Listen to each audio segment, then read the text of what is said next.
Yon mga masters, bali tuwing umaga na po tayo mag-a-upload ng 8 videos araw-araw.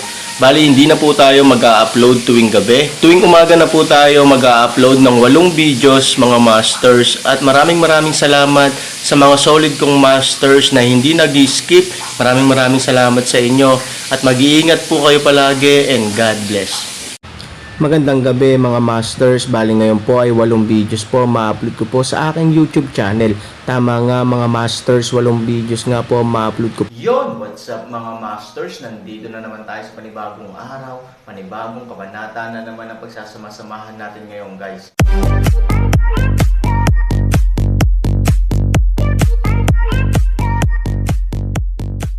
Bali mga masters, kung bago ka pa lang po sa aking YouTube channel, please click the subscribe button, lalong-lalo na po yung notification bell guys, para maging connected pa rin tayo sa isa't isa at maging updated kayo sa mga susunod ko pang video. Bali mga masters, bago natin umpisahan ng kwento ay mag-shoutout po muna tayo para sa mga solid nating tagapakinig. Shoutout kay Ray Fernandez at shoutout kay Roel Bulalaki. Yun na nga mga masters, no? Bali hindi na ito patagalin. In 3, 2, 1, let's go! Mga master, 8 video na ang mapapakinggan nyo everyday, 4 sa umaga at 4 sa gabi. Salamat mga master. Nakangiti si Han Sanchen at hindi nagsasalita. Sinabi ni Chin Ching Feng, 3,000, kung gusto mong magtanong kami, sisigat ka.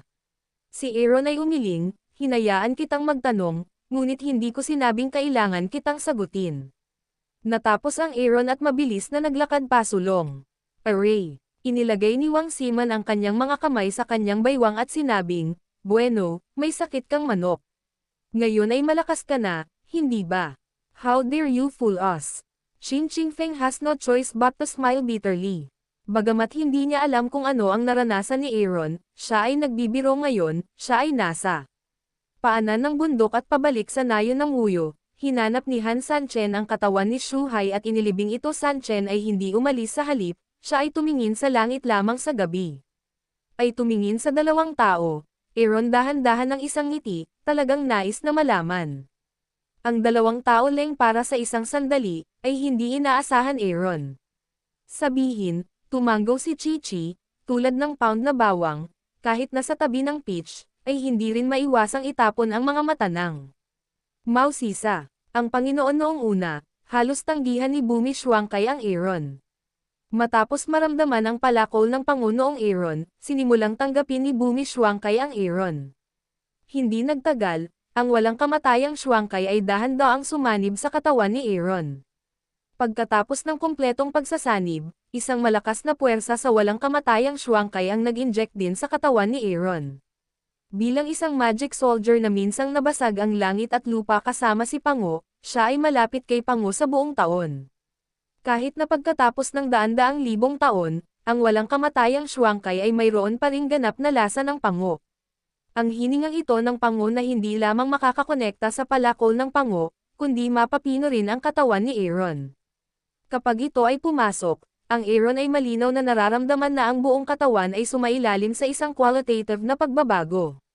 Ang mas nakakagulat sa Aaron ay biglang umunlad ang palakol ng Pangu sa kanyang katawan. Pangu palakol at walang kamatayang Zuan armor ang personal na sandata ni Pangu. Maaari silang mag-echo sa isa't isa at natural na nakaka-impluwensya sa isa't isa. Sa liwanag ng palakol ng Pangu, biglang naramdaman ni Aaron na lumakas ang kanyang katawan sa prosesong ito. Isa pa, ang kaninang magulo na enerhiya sa kanyang katawan ay biglang naging napakatalino sa mga oras na ito. Sa halip na mauntog, ito ay labis na natakot at lumiit sa Aaron's dantian. Sa huli, mas tapat ang pagbuo ng grupo.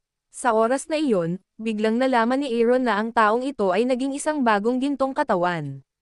Ibig sabihin, ang hitsura ng walang kamatayang Zuan armor ay hindi lamang nakakatulong sa iyo na ipagtanggol ka, ngunit tumutulong din sa iyo na sugpuin ang nakaraang enerhiya at gawin itong masunurin na isumite sa iyo para magamit mo. Gulat na sabi ni Chin Ching Feng. At ano ang ibinigay sa iyo ni Miss Wang?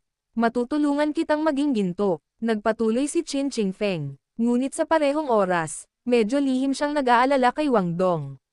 Bagamat hindi alam ni Chin Ching Feng kung ano ang kanyang kinakain, kaya niya ginawa ang kanyang sarili sa enerhiya ng gintong katawan, na kung saan ay hindi karaniwan.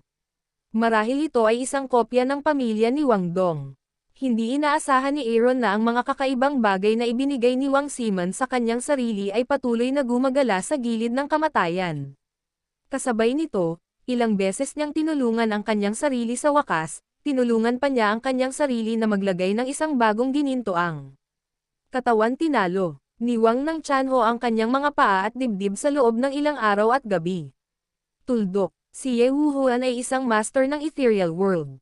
Karamihan sa mga tao ay hindi makakatulong sa kanya. Kahit na kumain ka ng masarap mula sa pamilya Wang, maaari kang maging kasing lakas nito. Isang galaw ang pangalawa. Narito ang pinakamalaking palaisipan ni Qin Qingfeng. Marami talaga siyang alam tungkol sa paglilinang ni Ye Wuhuan. Bagamat hindi si Ye Wuhuan ang pinakamataas na kapangyarihan sa mundo, talagang hindi siya mahina. Pagkatapos ng lahat, bilang pinuno ng isang lungsod, ang kanyang paglilinang ay hindi siya ay pinatay ni Aaron. Kung hindi niya ito nakita ng sarili niyang mga mata, hindi ito pinaniwalaan ni Qin Qingfeng. Si Aaron, sa oras na ito, ang kalangitan ay madilim. Dahan-daang tumayo si Aaron, tumingin kay Qin Qingfeng at sinabing, "Master, gabi na.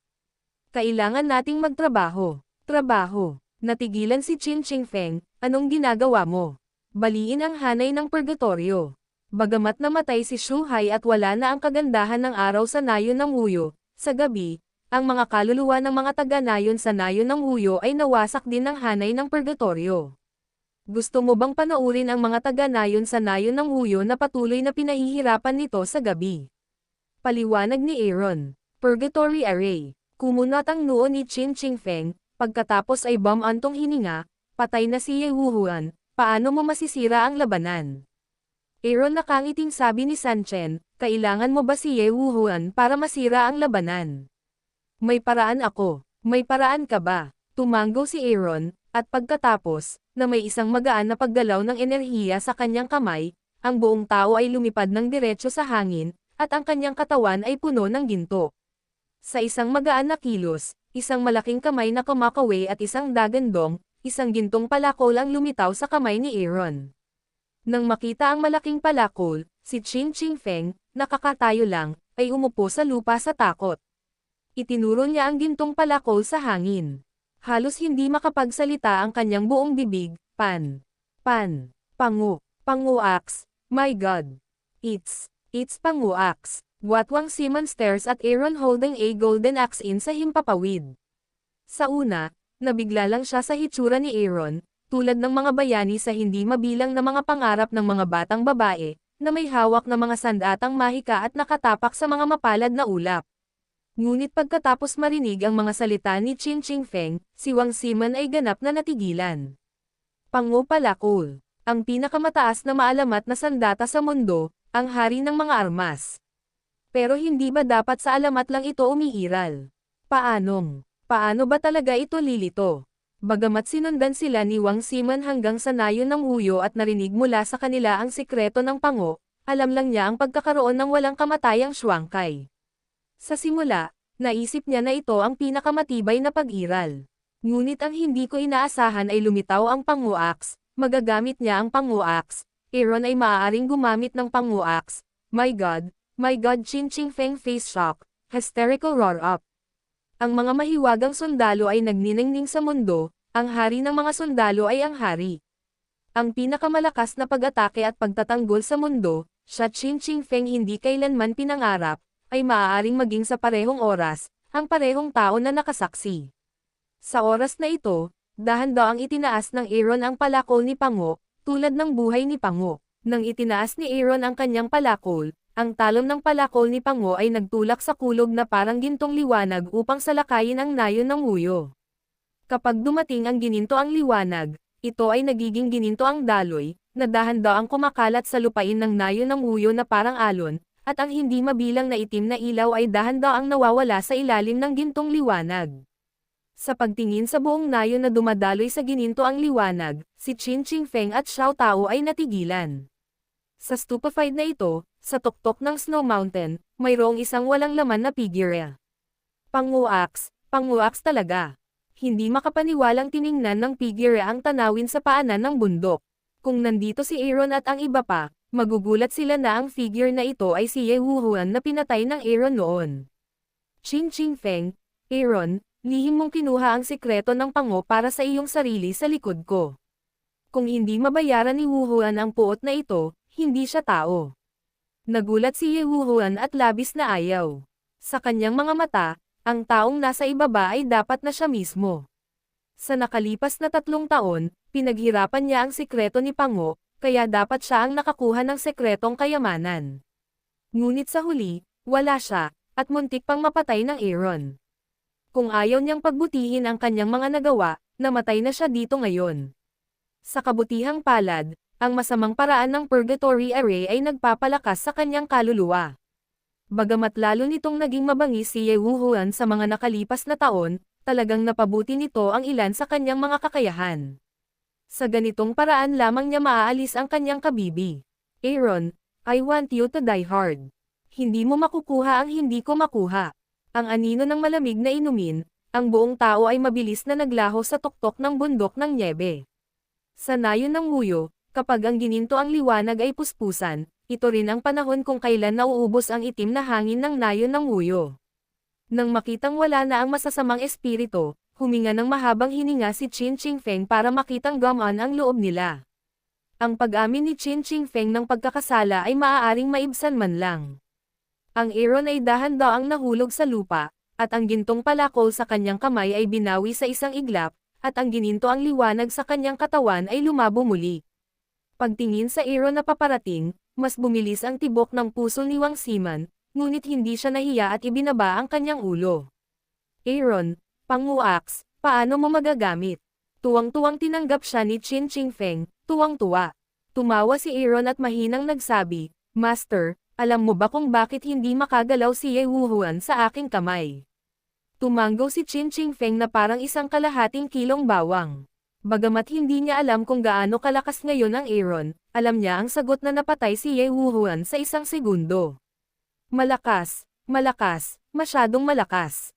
Hindi nakakagulat na ang mga tao sa buong mundo ay sinapian ng demonyo para sa pangupalakol, at kahit gawin ang mga walang katotohanang bagay na iyon. Napabuntong hininga si Qin Qing Feng. Tumawa si Han Sunny, malakas ba? Hindi ko pa alam kung paano gamitin ang panguaks. Ano? Hindi mo alam. Tumingin si Qin Qing Feng kay Aaron na hindi makapaniwala, at natural na hindi naniniwala sa sinabi niya. Walang pagpipilian si Han Sanchen kundi ngumiti. Talagang hindi niya alam kung paano ito gamitin. Tanging kapag mayroon siyang walang kamatayang Zuan armor, magagawa nila. Nagsimulang magising ang isa na buhay ang pangopalakol na iyon. Hindi pa naibabalik ang kapangyarihan nito. Laking gulat ni Qin Qing Feng na maaaring patayin ng Aaron si Ye Gucheng sa loob ng ilang segundo, ngunit si pangopalakol lang ang nabuhay. Nang talagang nanambalik ang lakas nito, at alam ni Aaron kung paano gamitin ang kanyang mga kasanayan, hindi ito tulad ng isang eskrimador na kakabukas pa lang ng talam ng kanyang espada, maaari niyang patayin ang lahat ng panig ng walang katumbas na kakayahan o maabot ang rurok ng kanyang espada. Nakakapanghinayang si Qin Qing Feng nang makitang tumango si Aaron, nagulat si Qin Qing Feng na hindi niya alam kung ano ang sasabihin, tumingin siya kay Aaron, susunod ka na bang gagawin, ang usapin ng nayon ng Wuyo ay natapos na, at ang alaala ni Xiao Tao ay mapupunta lamang sa kapalaran. Ang mga ito ay hindi mahalaga, Master. Gusto kitang guluhin muli, Han 3,000 ang tamang paraan, tumango si Qin Qing Feng, sabi mo, gusto kong iuwi mo muna si Miss Wang. Aaron, narinig ang mga salita ni Aaron, ang puso ni Wang Siman, at ikaw, nakangiti si Han Sanchen sa langit, nakita ni Fang ang nakangiting mukha ni Ivory, natulala si Fushi, ang pamilya ng FUS ay isa sa 3 pamilya sa daigdig ng 8 direksyon bagamat ito ay bumaba dahil sa pagbagsak ng tunay na Diyos, ang payat na kamelyo ay mas malaki pa rin kaysa sa kabayo world of 8 directions lang. Hindi niya maintindihan kung paano gustong pumunta ng Aaron kung saan. Yun na nga mga masters, no? Bali panibagong kabanata na naman yung natapos natin ngayong gabi. Muli, maraming salamat po